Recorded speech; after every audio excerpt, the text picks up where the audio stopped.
of these days I'm gonna break a hand just doing that. Thank you. No worries. So I'll show you what's going on.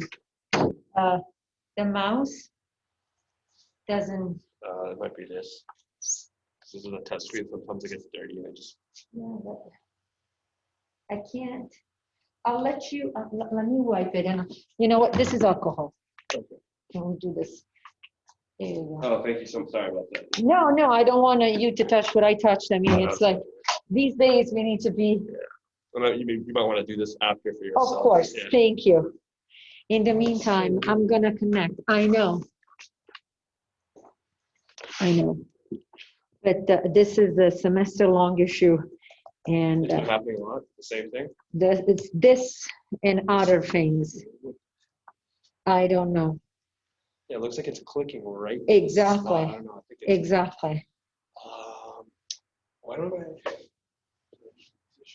Let me go grab a tissue from the restroom and wipe it. Okay, sounds good. I'm going. In the meantime, I'm just going to start class from here. Thank you.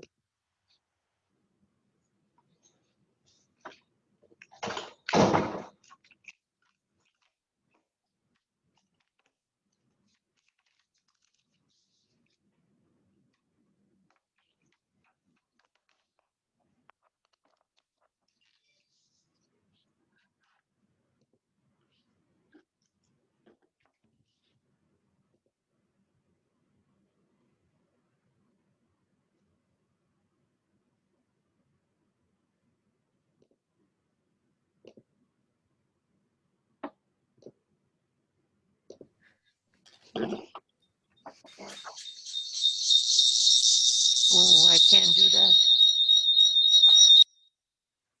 Here you go. Thank you.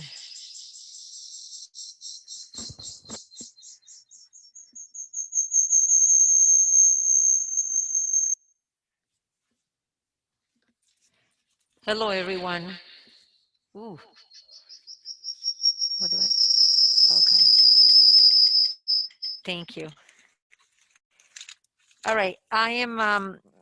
I'm in this mode because we have a little bit of an issue with the technology in the room. Can everybody hear me? Okay. Okay. Excellent.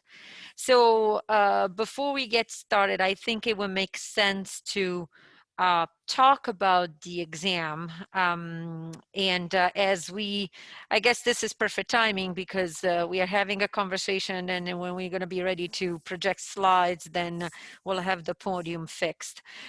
So basically what I wanted to discuss with you was like how, like you're gonna have at this time you can't see the exam. The exam hasn't been released yet.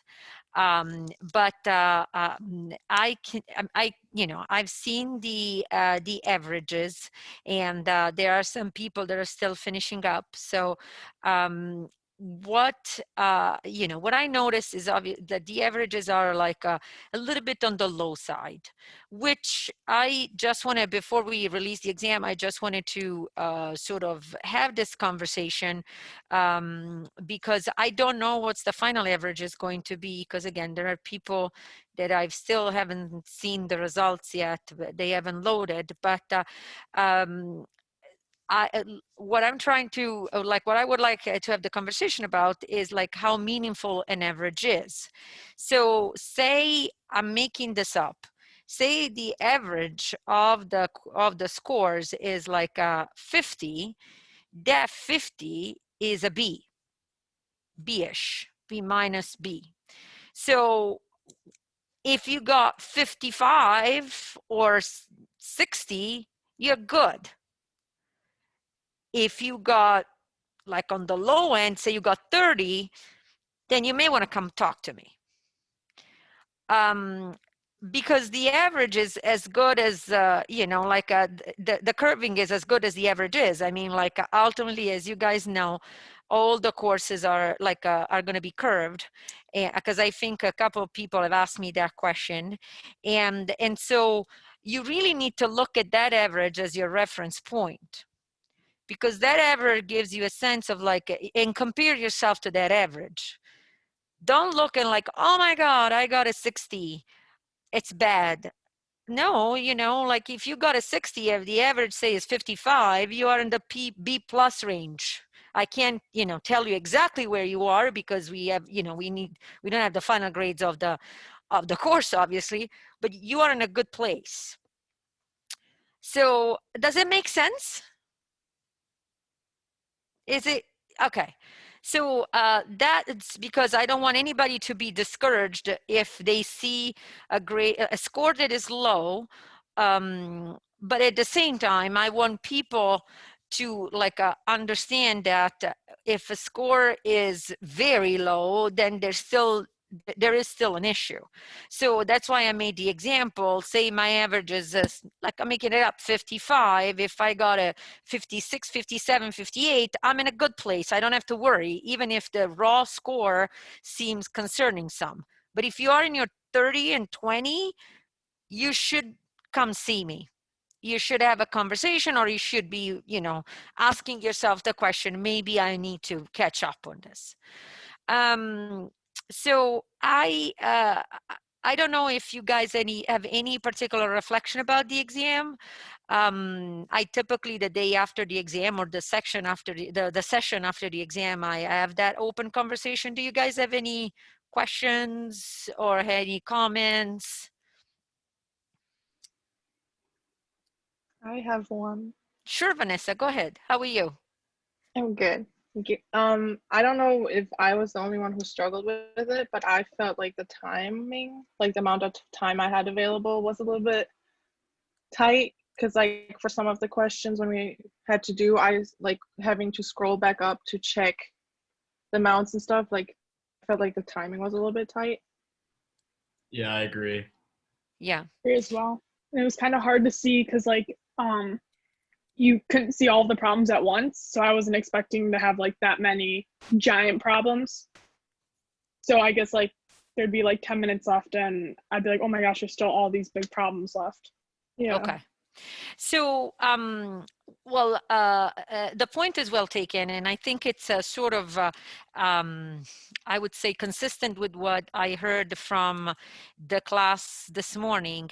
And I don't know about the other sections because just because they you know, they don't have class today, but even though averages seem to be pretty much around the same, you know, ranges, but the point is definitely well taken. One thing that I would say is, number one, from a sort of selfish standpoint, if I'm thinking about a student and what like you're focusing on, which is ultimately your grade, you don't have neither an advantage or a disadvantage because everybody is going to have the same issue.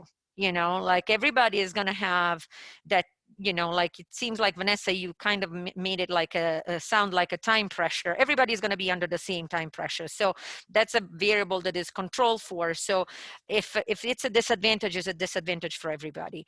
However, as far as like in like the exam, keep in mind this is the first exam, and it's in a way sort of an assessment also to set the bar for the next examinations. And sometimes it tends to like it results to be in like a more challenging that we want or less challenging than we want. This time, you know, we spent a lot of time, really a lot of time. You had 4 faculty, 3 TAs, like all looking at this exam.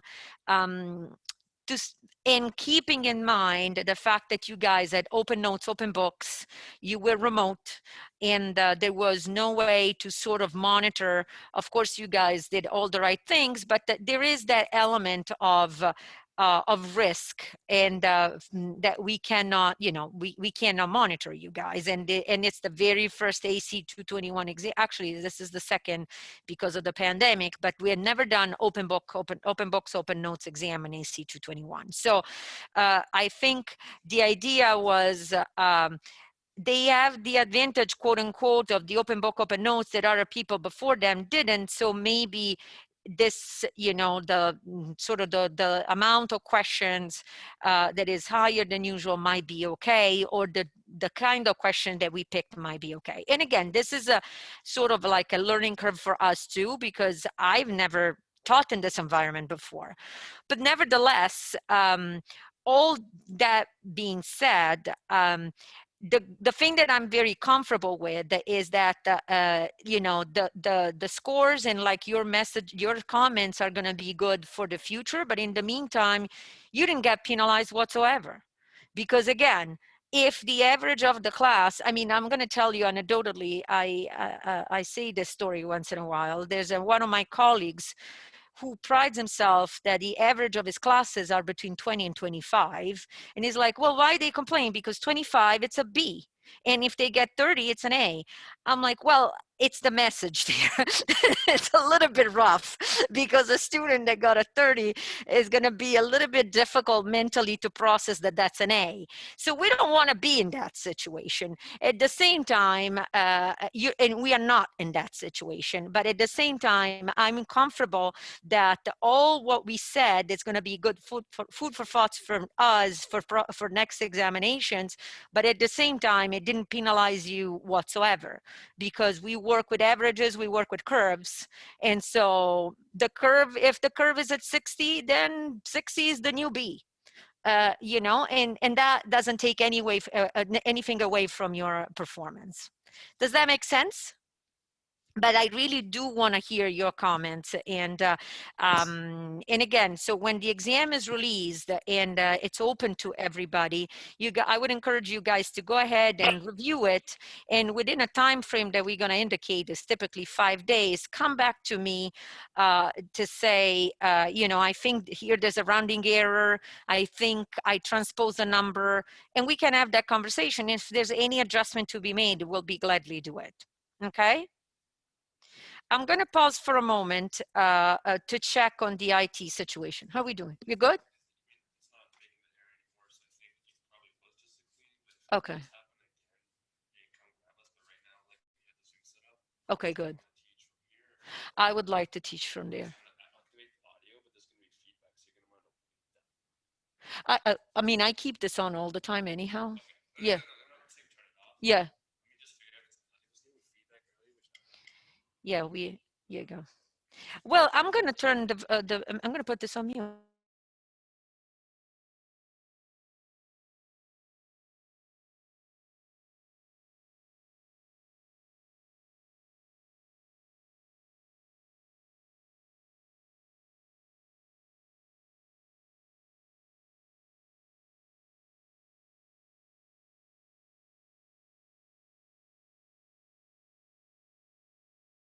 Hello. You should be set up. You can share your screen here. Just make sure that's muted or this is muted, because otherwise it will have feedback. And yeah, if it has that issue, try wiping it or just call it. I think it's just something wrong with that screen. Okay. It is, yeah. But anything else? All set. Awesome. Yeah, enjoy. Thank you. Thank you so much. All right. So having said all that, and we just, you know, like, again, I can you guys hear me okay? Yeah, okay. So having said all that, again, if you guys have very specific items that you want to talk about, let me know during office hours. Again, I'll release the scores, and we have office hours tomorrow. So feel free to stop by and talk to me, and we'll go from there. But today I'm going to have the luxury of doing this, because I have no monitor in the classroom, and I suppose because of the fact that we had the exam yesterday at night and some of you had the exam this morning, I have no one in the classroom, so I'm going to be teaching without mask. And it's totally okay because I'm by myself in the classroom. So at least we have that. So I see messages in the chat. When will the score be released? Christina, the scores will be released sometime this afternoon. Okay. All right, so, but thank you for asking that, and so we can address it for folks.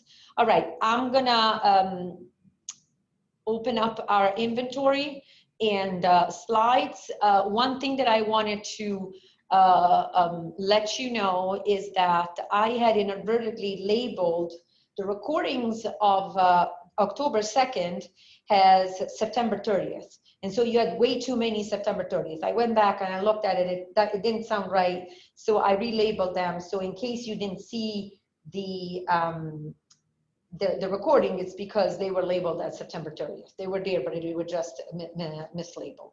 I apologize for that. All right, so I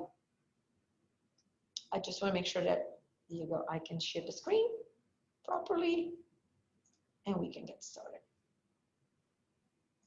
Excellent. All right, so just so before the exam, before everything else that went on, what we did is we started talking about inventory. And remember the little roadmap of where is the inventory in the balance sheet, and where is in the income statement. When it gets sold, it becomes cost of goods sold.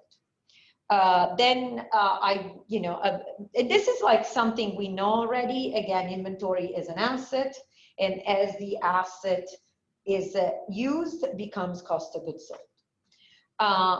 From the previous class, we talked about basic information of inventory. Inventory goods are held by company for the purpose of sales to customers. They are not supplies. Supplies are held by the company for the purpose of usage. Inventory doesn't have that purpose. Inventory are current assets because the firm expects to sell them and to turn them into cash. So they are future benefits, and basically they are items that will give me future benefits, and therefore they are my resources that will turn into cash as I use them. When the firm sells inventory, that becomes cost of goods sold. And that should be something sort of that we know already. So when inventory is purchased or produced, it's in a current assets, and then when it's sold, it becomes cost of goods sold. This is nothing new. I'm gonna go like a little bit faster on this one, just because we have gone through this last class. The inventory considerations and understanding how, what is that how we evaluate the inventory and what is the amount of cost of goods sold is important, because that is cost of goods sold is one of the measures needed for gross profit. And gross profit percentage is one of the ratios that we look at mostly when we look at the performance of the company. Another element that we had introduced, another sort of,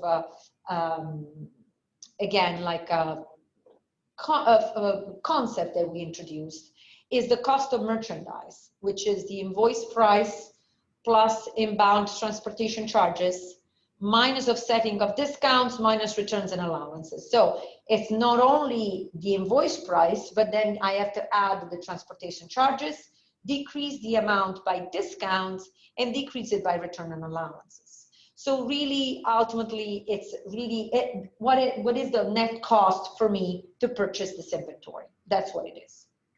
And then we talked about transportation charges. I'm not going to spend more time on this because we went through this last class, and I think there's an additional slide in the last class in the slide deck of the last class that talks about specifics of FOB destination, FOB shipping point, which is basically are the main sort of terms and conditions for merchandise to travel. And with the FOB destination, the seller is the one that bears the cost of transportation. Hence, the buyer is not going to be able to book that merchandise as inventory until it passes in title of ownership from the seller to the buyer, which would be at the buyer premises. On the other hand, the FOB shipping point is a term and condition that tells the buyer that the buyer is responsible for transportation. So that cost becomes cost of the merchandise inventory, and the title and the ownership title of the goods become the buyers at the time the buyer picks up the merchandise. Why are we talking about now about title? Because like I said, the title will make a difference when the title passes from the seller to the buyer. That's the cutoff point for the booking the merchandise inventory. So in FOB shipping point, that the merchandise inventory will be booked at the time of shipment as merchandise in transit. Then we looked at, the very trivial, I would say, journal entries for inventory. And we looked at when the inventory is purchased, then we increase the inventory and decrease cash or increase accounts payable, really depending on who are the, how do I pay for it? If I pay cash, then there will be a cash decrease.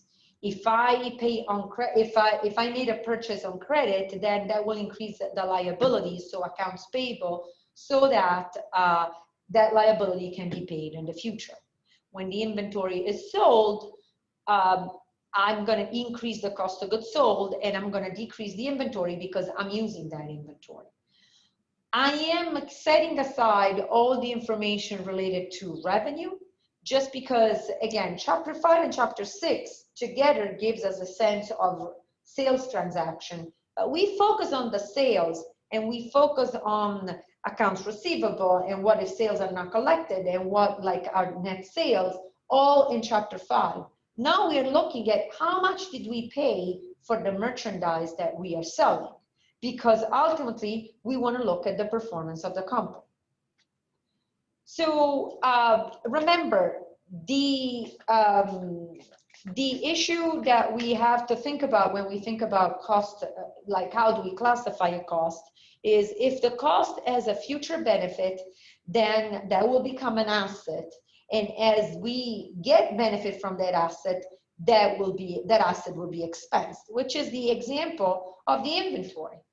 The inventory, is an asset because of the cost that we incur, which will give us a future benefit when we sell the inventory. Whereas if a cost doesn't have a future benefit, then we expense it right away in the period, and it becomes an expense right away without going through the assets. Another concept that we talked about is the cost of goods available for sale, which is beginning inventory plus purchases equals the cost of goods available for sale. So here's my question for you guys. If I have a beginning inventory balance of 20 and my inventory purchase is 70, how much is going to be my cost of goods available for sale? 90. I'm sorry, who said that? Christina, 90. Christina, 90, correct. So so I have that 90 as cost of goods available for sale, which is really the cost associated with all the items I have available to be sold. Let's assume now that of that 90, I sell 20. How much is my cost of goods sold? How much is my inventory?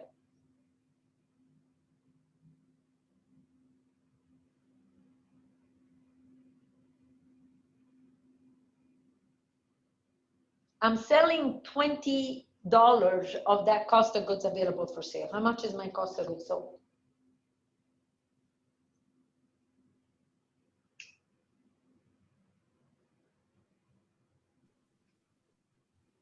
$20? Yes, that was an easy question. So it's 20. How much is going to be my inventory left in hands?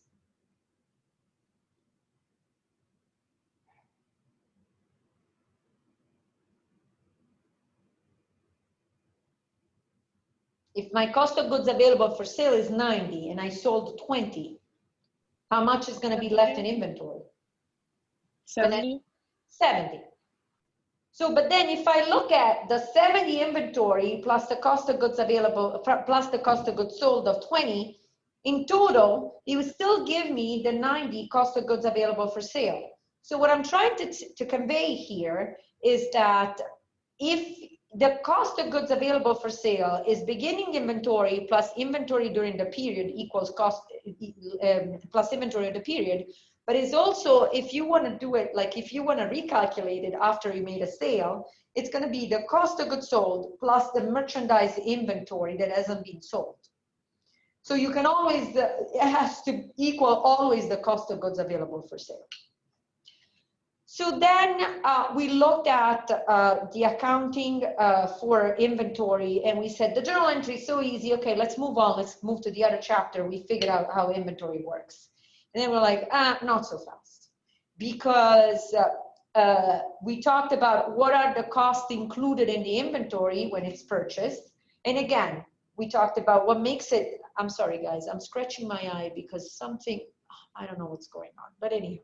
Sorry about the constant scratching. So what's included in the inventory? Included in the inventory, there's got to be the transportation charges. There's going to be discounts. There's going to be allowances and or like you know, sales return and allowances and all that kind of stuff. So and then when the title passes, it's important. Because if the title passes to from the seller to the buyer at the time of shipment, then that will dictate the timing of booking the inventory. So that was one which we solved. Then we were like, what if I purchased the same item at different prices? And I don't know if I've done with you this example, but think about CVS and the amazing case study of selling Purell. Do you believe that CVS, first of all, Purell is nowhere to be found in any shelf of CVS, but that's okay. They are equally good hand sanitizers, but we'll make the case of Purell. Do you believe that CVS has paid from the Purell company, the Purell, the same amount, the same price between December 2019 and July 2020? No. Chances are probably Purell had double the price for CVS, if not more. So what do? Assuming that, that was not dictated by a pandemic, but let's assume that CVS had some Purell in stock and then got the sky high increase for other Purell. Last time I checked, the bottle of Purell, once you put them all in a shelf, they all look the same. So how am I going to say this is the one that I purchased that cost me the double of this other one? You can't. And even if you were able to do that, how you're going to do that for a huge amount of stocks? It's going to be very difficult for you to keep track, because then what is the cost of goods sold? What is the inventory? What is the gross margin? It's going to be different. And what is the criteria that you apply to say to, using the cost, the Purell, the cost of the Purell in December versus the one in July in your financials? So that's a dilemma. So let's assume, let's make it like the case of a company, of an appliance store that has a beginning inventory of one television set, which they paid, it costed them $250. They purchased a second TV set at $290 and a third TV set at $300. So how much is their cost of goods available for sales, guys? Even if you don't come up with the math, how would you calculate it? Would it be 250 plus 290 plus 300? It would be the 250 plus the 290 plus the 300, which is 570. No, that's not true. It's a nine. Hold on one second. Have I done my math wrong? Plus 250. Here you go. It's 840. I'm sorry. Here you go. So that will be my cost of goods sold. The beginning inventory, 250. I'm sorry, plus 290 plus 300. Then let's assume that I sell one TV set at 550. So my costs are 250 plus 290 plus 300, increasing cost. Keep that in mind for a moment. that I am selling one TV set for $550. I don't know which one. They all look the same. So what do I do? Well, let's think about this for a moment. My issue is that I know what's my beginning inventory. I know how much are my purchases, but because I don't know how much is my cost of goods sold, I'm not going to know how much is my ending inventory. So keep this formula in mind because we're going to use it for the next 20 minutes. And I'm going to ask you to sort of answer some questions about this TV set example. Wait, So, Professor, where'd you get the 590? Anybody can answer that question? Where did I get the 590, guys?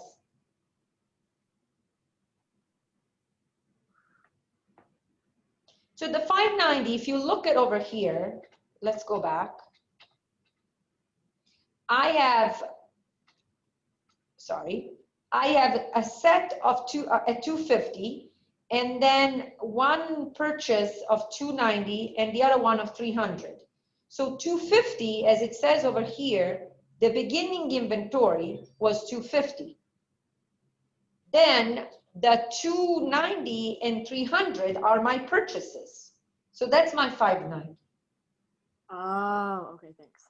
Okay. So if I go back here, I have beginning inventory 250, purchases one of 290, the other one of 300. It gives me the 590. Make sense? Thank you for asking that question. I thought it was something that you guys could write, but it's good to make sure it's good to clarify. So at this point, my dilemma is, how do I evaluate my cost of goods sold? Because I don't have the same cost for all the TVs. And that will dictate what happens with my inventory.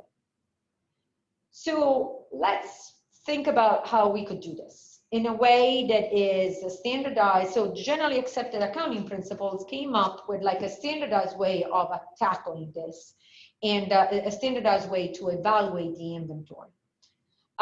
We have, first and foremost, I mean, we're going to be talking extensively about the lower of cost or market, which is a rule that tells me, first and foremost, are your goods obsolete? Meaning, like, or if they're not obsolete, did they lose value? If so, your value has to be the lower between the cost that you paid to purchase them and what is the market value of those goods right now. How much it would take you to repurchase those goods, pretty much. So, but we'll spend time on that. But like, then the other element of GAAP is allowing for 4 methods to determine the cost. Specific identification. I just need to make sure, here you go. Specific identification, weighted average, FIFO, first in, first out. Oh, and LIFO. I'm sorry, guys, that should read last in, first out, not last out. Sorry about that typo. So it's specific identification, weighted average, FIFO, and LIFO. Last in, first out, not last out. There's a typo over there. So basically, the specific identification gives you a sense of each and every item can be specifically identified, and so is their cost. The weighted average sort of gives you an average of the cost and says, here's the average cost, apply that as a unit cost to the cost of goods sold. The first in, first out tells you the oldest cost is going to be the first one that is going to apply to cost of goods sold, whereas the last in, first out tells you the opposite. The last cost is going to be the first one applied to cost of goods sold. Lots of information here. So let's do examples so we understand it better. Okay, so let's assume, again, the data that we have are, it's the TV set. I have 3 TV sets. One that costed $250 and was the beginning balance, 2 purchases during the year, one of $290, the other one of $300, and I sold the TV set at $550. I have the beginning inventory, which is $250. Then I have the additions, which are $590, and now you know, so if I have to track them, you know, so it would be my beginning inventory. Here you go. My beginning inventory will be 250, my additions 590, but now I have to figure out what is the cost of goods sold and what is the ending inventory. So here's my TV sets. Beginning balance, then purchase number 1 and purchase number 2. So not, meaning, you know, my cost, my second cost item is 290 and represents the first purchase of the year. And my second purchase is, which is cost number 3, is 300 and represents the second purchase of the year. So what is, what would be the, you know, like the cost of goods sold? Let's assume that I decided to sell TV set number 2, what would be my cost of goods sold, guys?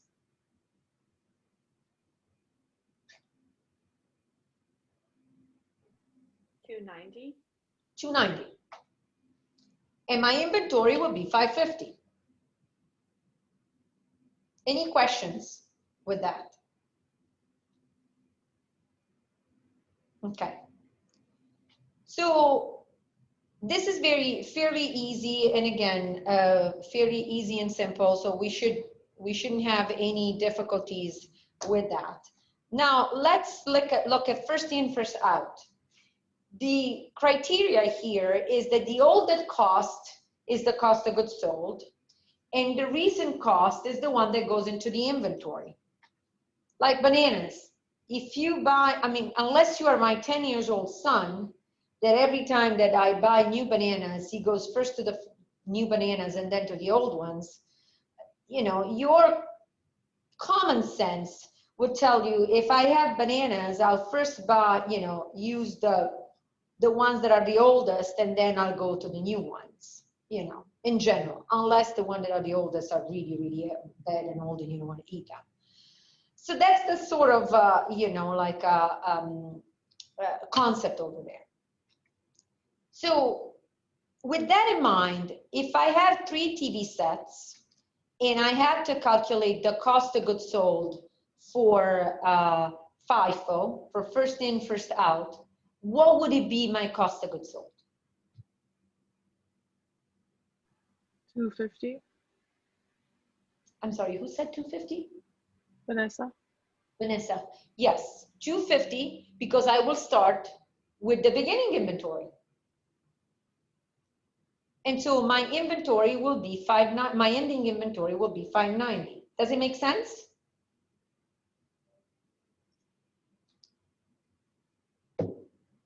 Any thoughts? Does it make sense? Yes?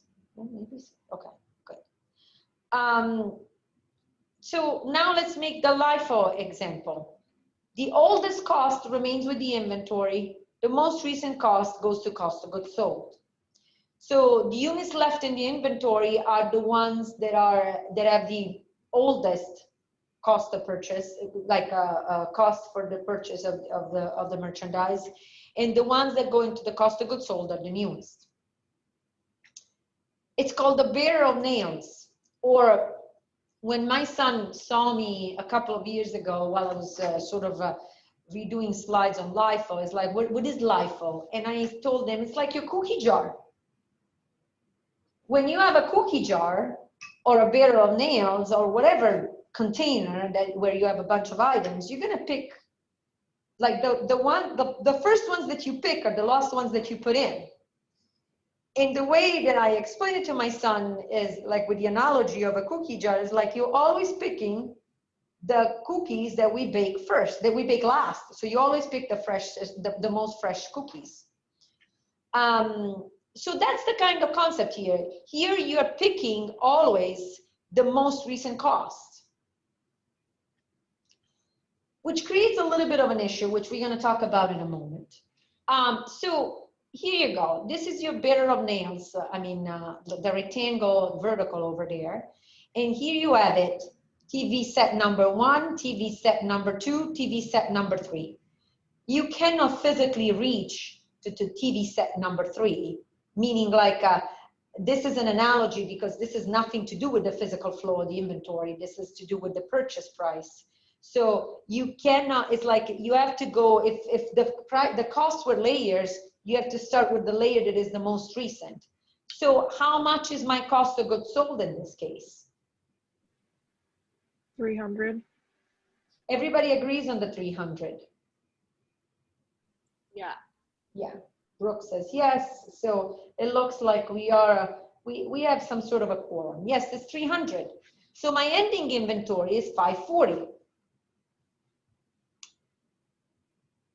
Now you can start saying, I'm like, well, wait a minute. If the cost of goods sold is a measure of the gross profit, so what's happening to my gross profit? And then the other thing is what happens to my inventory? Sounds like if I use one method versus the other, it's going to make a difference for me.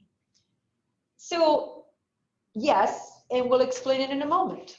The last one that I want to discuss with you, yes, the last one that I wanted to discuss with you is the weighted average, which takes the cost of goods available for sale and divides it by the units available for sale. The majority of what you guys do when there's an error in this calculation, the majority of the errors have to do with the fact that you divide the cost of goods available for sale not by the total number of units available, but by the units sold. So you pretty much compare apples with oranges.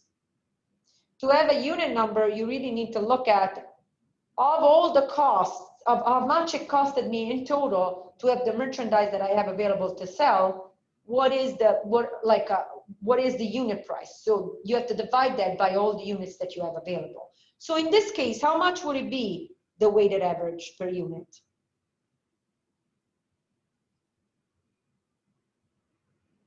Remember, you add 250 plus 290 plus 300. So how much would it be my cost of my average? I think somebody answered that. Which is 280. So Brooke responded 840 divided by 3, and that is 280. Here you go. Is everybody fine with that? Do you guys have questions? Okay. So, and so my inventory, my ending inventory will be 560. Now, if I recap the information here, I have like the sum of the cost of goods sold plus the ending inventory is always going to be equal to the 840. So whether it's 290 plus 550 into the specific method, specific identification method, whether it's 250 plus 590 and the FIFO, whether it's 300 plus 540 into the LIFO, or 280 plus 560 into the weighted average, it always comes down to 840, which is what, like we were making the simple example at the beginning of class. And then which method should I pick then? If I have the same information, and if I can get different cost of goods sold and different inventory. Really, you have to pick the method that best matches the business process. And, like the best matches like the needs of the company, also in lieu of price fluctuations and stuff. But the fact that you can pick the method, so the fact that generally the rule is generally ignored and firms like do whatever they want, meaning like they decide which rule they want to use. It's not that you can then switch as you please. If you switch, you have to give information into the disclosure of the financials, and you also have to measure what would have been your performance, like your net income, your gross profit, your cost of goods sold, if you didn't switch the methodology, and what would be the level of your assets. So a lot to inform the public if you really decide to switch methodology. It certainly is not something that you can do on a yearly basis. So LIFO versus FIFO, it's kind of, it's the dilemma typically, because the weighted average really does sort of neutralizes the risk of prices trending up or down. But with FIFO and LIFO, you always see that one is going to give you larger gross profit than the other, depending on the fluctuations of prices. So let's assume that an owner invests $24, and I'm going to ask you guys to find a few numbers over here, a few information over here. Then somebody invested $24, then the company bought 1 unit of inventory in March for $10, and then another unit of inventory in April for $12. Then I sell 1 unit in May for $21. I pay other operating expenses for $6. What is my cost of goods available for sale?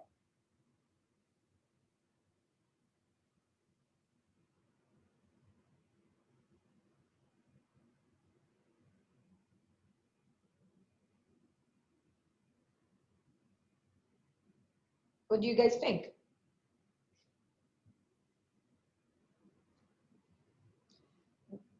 Remember, the cost of goods available for sale are my beginning balance plus my purchases.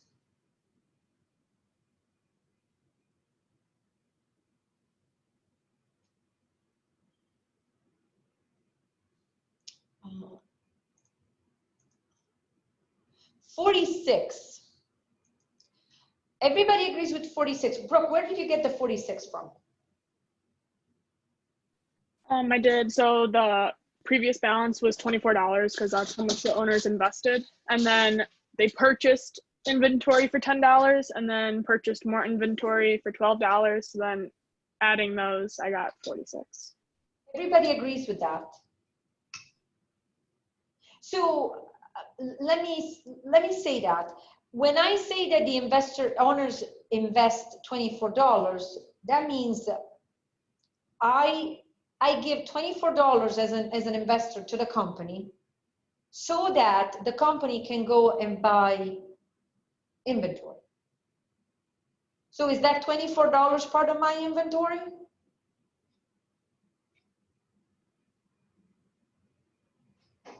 I give money to purchase the inventory. So, how much inventory has been purchased with that money?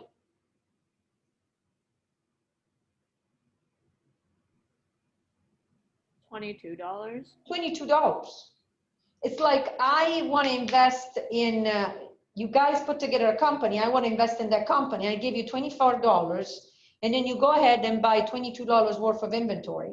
So what is the cost of goods available for sale? $22. $22. Because you don't want to add the money invested into it, because then you will be counting the money twice, pretty much, as an investment and as a purchase of inventory. But that's why we do this exercise, because it is pretty common that then you go ahead and you think that you have to add the money, the funding that you received as inventory.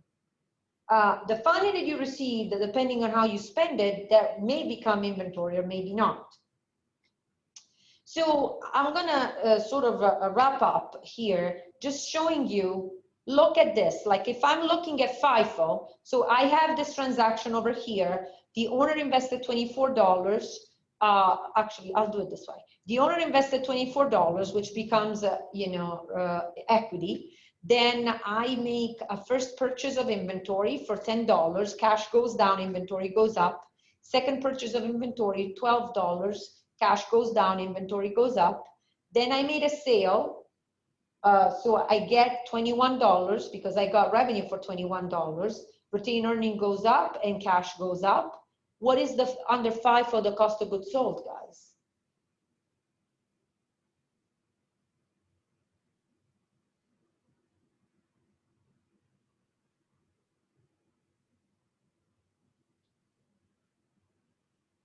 Anybody? Would it be the 10? It would be the 10, absolutely. It would be the 10. If I can only, here you go. Then I have -6 of operating expenses. My income statement would look like this. I have a cost of goods sold of $10. The older market cost goes into the income statement.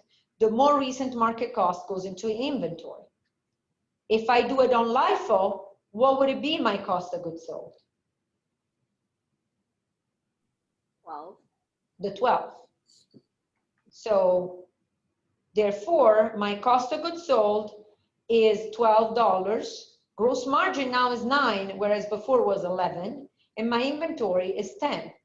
So if I look at this table, I could say that in a situation of rising prices, the price went from 10 to 12, guys, over here on top on the right hand side.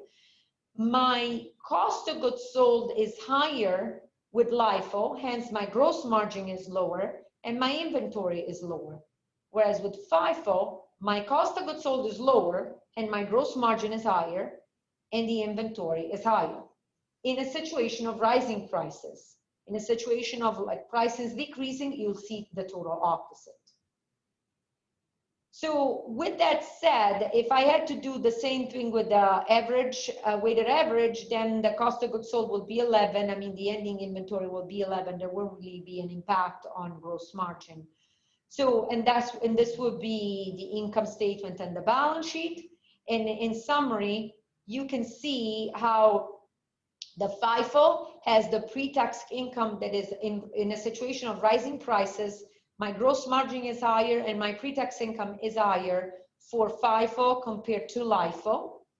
And then again, weighted average is more like it's in between LIFO and FIFO. It's not always going to be the exact half, but it's typically in between the LIFO and FIFO. So I would, spend time on this concept because this is going to be relevant when we think strategically about what companies can do with financial statements. And when we talk about manipulating financial statements, we're going to talk about, LIFO conformity rule and perpetual inventory when we resume class on Friday. In the meantime, again, you'll see the results of the exam being released. So, let me know. I'll see you at office hours if you have questions. But like I said, keep in mind the average element, which would be crucial for you to determine whether you, regardless of the score, how did you do for the exam. All right, so with that said, thank you very much, guys, and I will see you on Friday. Bye. Thank you. Thank you. Bye. Thank you. Quick question. Sure, Vanessa. For the average, are you going to email the average out or will we see it when we see the grade?